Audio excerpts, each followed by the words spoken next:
시간 관리와 관련해서 유명한 책이 있죠. First thing first.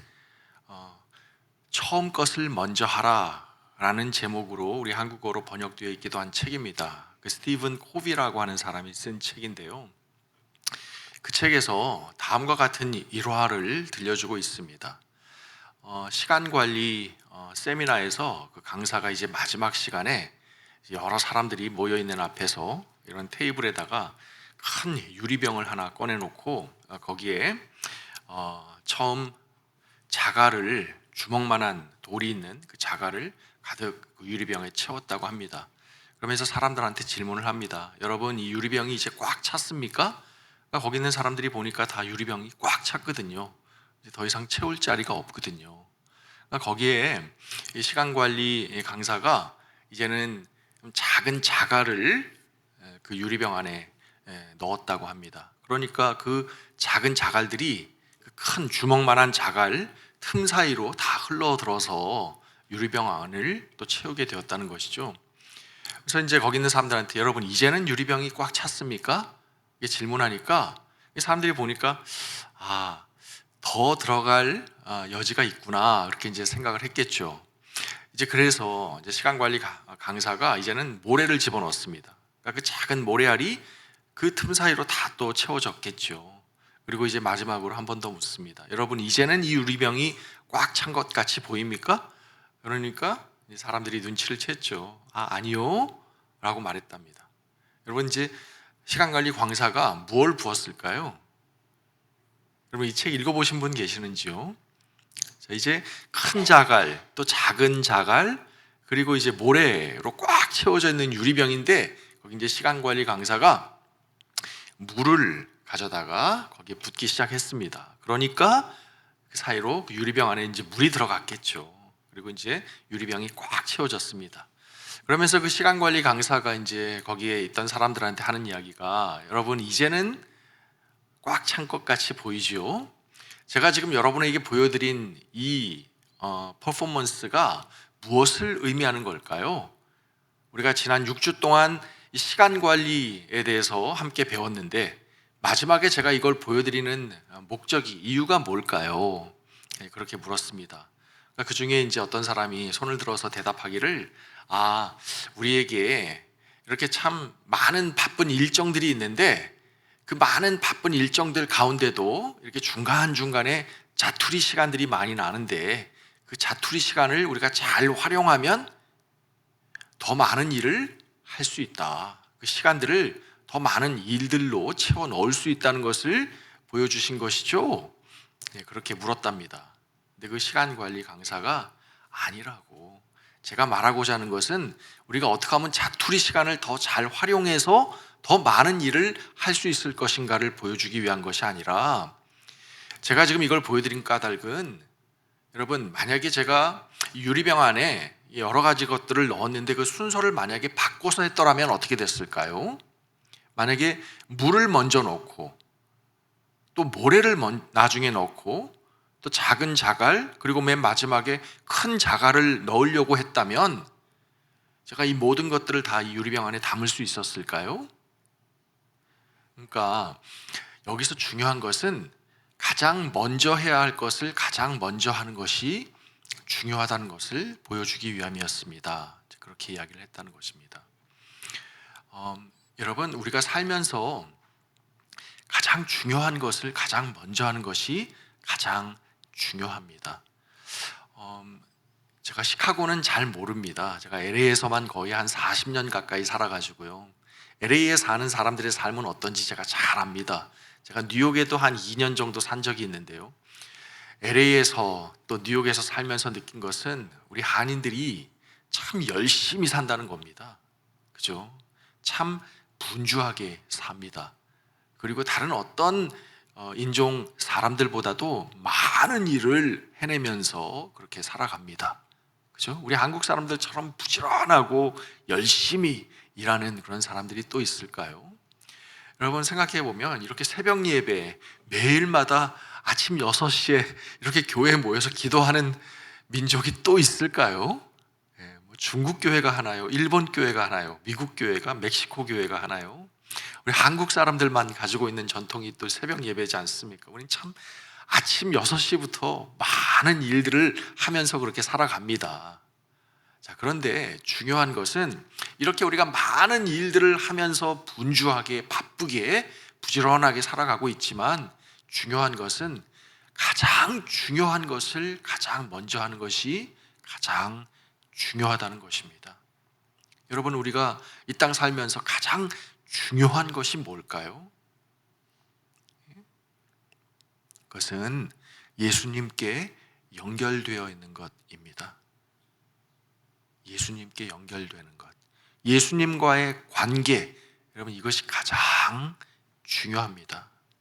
가장 중요한 이것이 먼저 이루어지지 않는다면 우리가 이 땅 살면서 아무리 많은 일을 하고 분주하게 지낸다고 할지라도 우리의 삶은 의미가 없을 것입니다. 그렇기 때문에 이 새벽 예배 나와서 우리가 기도하는 것은 오늘 우리가 이러한 일들을 해야 되는데 다 잘 할 수 있게 하나님 도와주시옵소서라는 기도가 아니라 하루를 시작하는 이 아침 가장 먼저 해야 하는 기도는 하나님, 오늘 이 하루도 제가 여러 일들을 해야 되겠지만 그 바쁜 와중에도 예수님께 연결된 삶을 살 수 있게 도와주시옵소서. 여러분, 그런 기도를 우리가 이 아침에 드려야 할 것입니다. 미국의 상원과 하원이 있지 않습니까? 그 상원에 채플린이 있습니다. 여러분, 그 한국은 그렇지 않죠. 뭐 국회 의사당 안에 무슨 뭐 채플린이 있는 건 아니죠. 그런데 미국은 그 세네트 상원 의원들을 위한 목사 채플린이 있습니다. 유명한 리처드 헬버슨이라고 하는 상원들의 목사가 있었는데 그 사람이 미국 그 국회 상원들 앞에서 했던 설교가 지금도 아주 유명해서 남아 있습니다. 무슨 얘기를 하냐면 처음 기독교는 예수님과의 친밀하고도 인격적인 관계로 시작을 했다는 것입니다. 그것이 기독교의 본질이라는 것입니다. 그렇죠? 그런데 이것이 이제 팔레스타인 땅에서 시작된 이 기독교의 복음, 예수님과의 관계였던 그 기독교 복음이 이제 그리스 땅으로 전파되지 않습니까? 근데 그리스 땅에서 이 기독교 복음이 무엇이 되었냐면 필로소피, 철학이 되었답니다. 그리스 땅에서. 자, 그리고 시간이 지나서 이 그리스 땅에서 이제 예수 그리스도의 그 복음이 로마 땅으로 옮겨지게 되었는데 로마에서는 그 복음이 무엇이 되었는가? 인스티튜션이 되었답니다. 그러니까 제도, 기독교 제도, 기독교 정신에 입각한 법률 이런 것이 되었다는 것이죠. 그러고 나서 로마 땅에서 기독교 복음이 이제는 또 어디로 옮겨지냐면 여러분 어디로 옮겨졌을까요? 영국 땅으로 옮겨졌다는 것입니다. 그래서 영국 땅에서 이 기독교 복음은 무엇이 되었는가? 리처드 헬버슨 목사님이 이야기하기를 컬처가 되었답니다. 문화가 되었답니다. 기독교 문화. 그러고 나서 이 영국 땅에서 이제 미국으로 복음이 이제 전해지죠. 그래서 이 미국 땅에서 이 기독교 복음은 무엇이 되었는가 질문합니다. 거기 있는 상원들이 미국을 대표하는 그죠? 그 상원들이 생각을 합니다. 이 미국 땅에서 예수 그리스도께서 가르쳐 주신 그 복음이 무엇이 되었는가? 리처드 헬버슨 목사님이 이야기하기를 미국 땅에서 기독교 복음은 하나의 엔터프라이스가 되었다고 이야기를 합니다. 여러분, 엔터프라이스가 뭐예요? 사업이죠, 사업. 기독교 사업이 되었다는 것입니다. 기독교 정신에 입각한 여러 가지 사업들이 되었다는 것이죠. 그러면서 리처드 헬버슨 목사님 이야기하기를 처음에 이 기독교 복음이 팔레스타인에서 무엇으로 시작하였냐 하는 것입니다.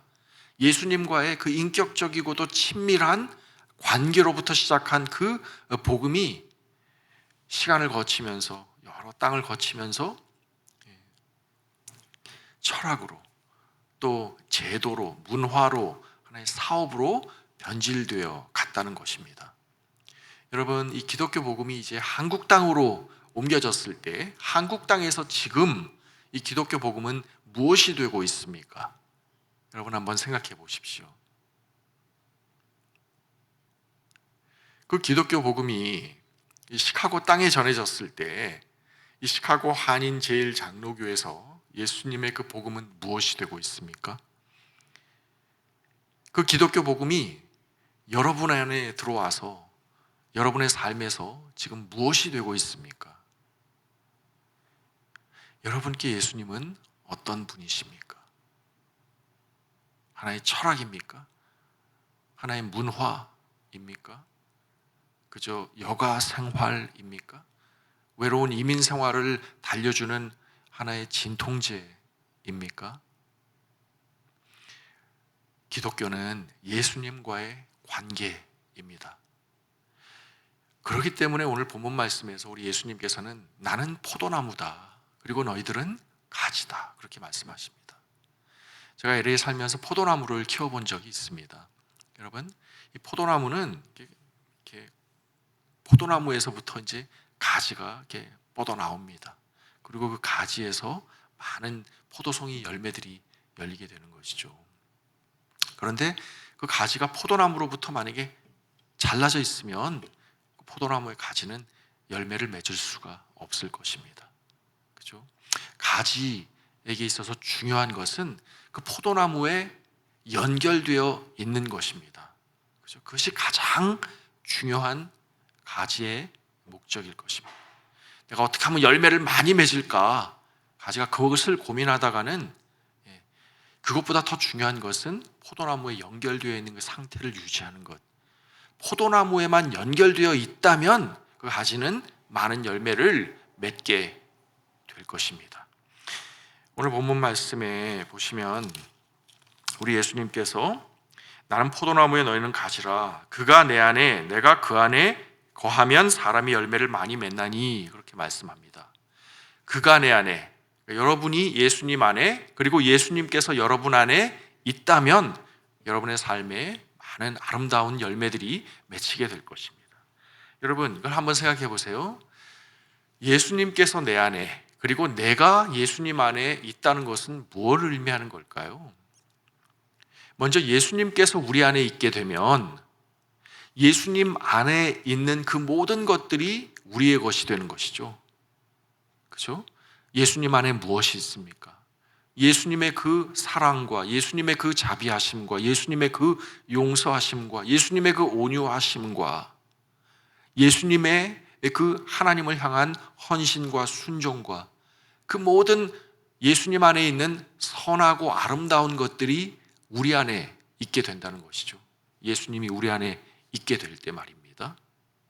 또 우리가 예수님 안에 있게 되는 것은 뭘 의미하는 걸까요? 내가 하는 모든 행동이 예수님 안에서 이루어지는 것을 의미하는 것이죠. 또 내가 하는 모든 생각들이 예수님 안에서 이루어지게 되는 것을 의미하는 것이죠. 내가 사람들과 관계 맺는 그 모든 관계가 예수님 안에서 이루어지는 것을 의미합니다.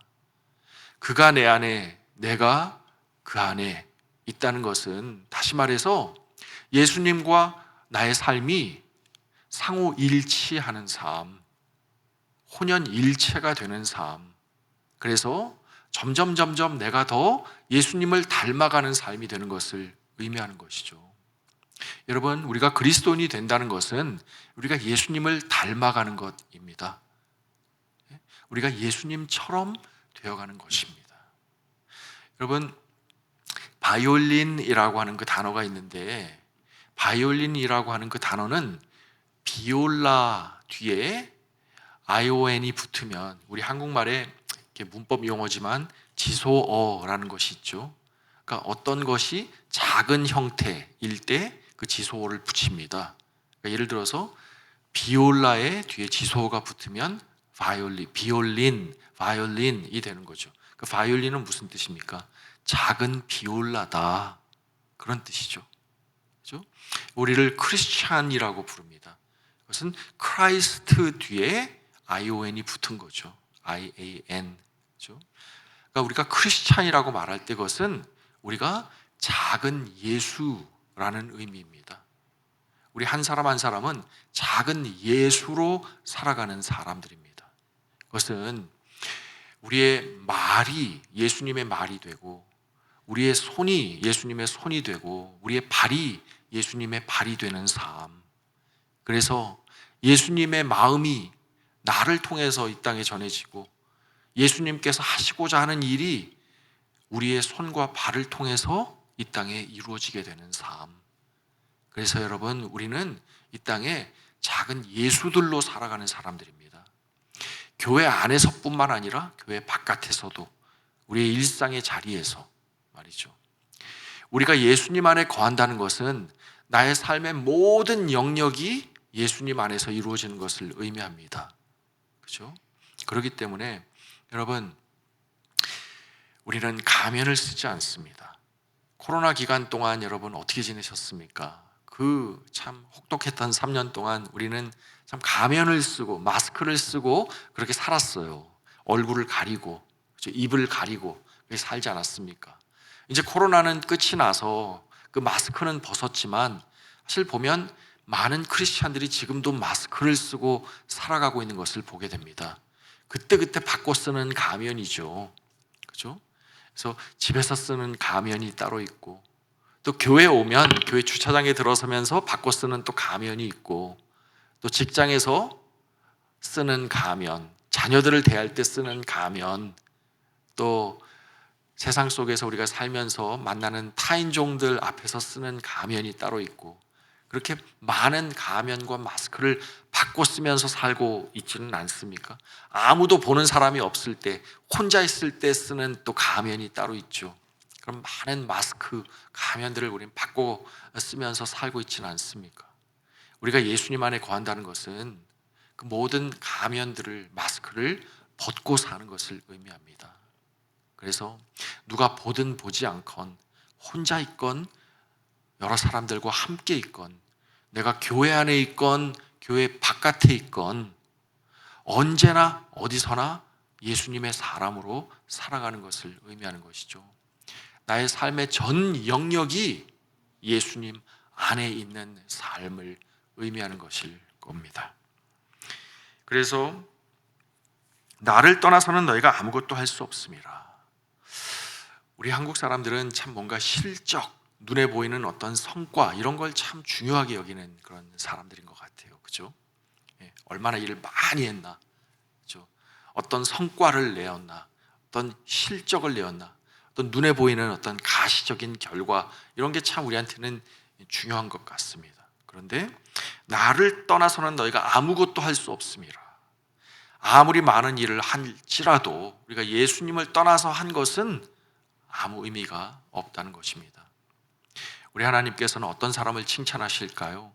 아유, 네가 참 많은 실적을 냈구나, 많은 열매를 맺었구나, 그걸 칭찬하시는 하나님이 아니라 내가 내 안에 잘 연결되어 있었구나, 이 모든 일들을 내 안에서 했구나, 우리 하나님은 그걸 보시고 그걸 칭찬하실 것입니다. 여러분, 하나님께서 이 귀한 교회를 여러분들께 맡겨주셨는데 이 교회를 통해서 여러분들이 만들어가는 그 모든 일들이 예수님 안에서 이루어져가는 일들이 될 수 있으면 좋겠습니다. 그리고 우리 시카고 한인제일장로교회 우리 김 목사님, 그리고 여러 성도 여러분, 또 나중에 언제 또 여러분 또 만나게 될지 모르겠지만 참 또 만나기를 바라지만, 여러분 여러분들의 삶이 예수님 안에 이루어져 가는 삶, 그래서 여러분의 삶 속에서 정말 포도나무 되신 예수님께 연결된 삶, 예수님과 친밀하고도 인격적인 그러한 관계 속에 살아가시는 여러분 모두가 될 수 있기를 우리 예수님의 이름으로 축원드립니다.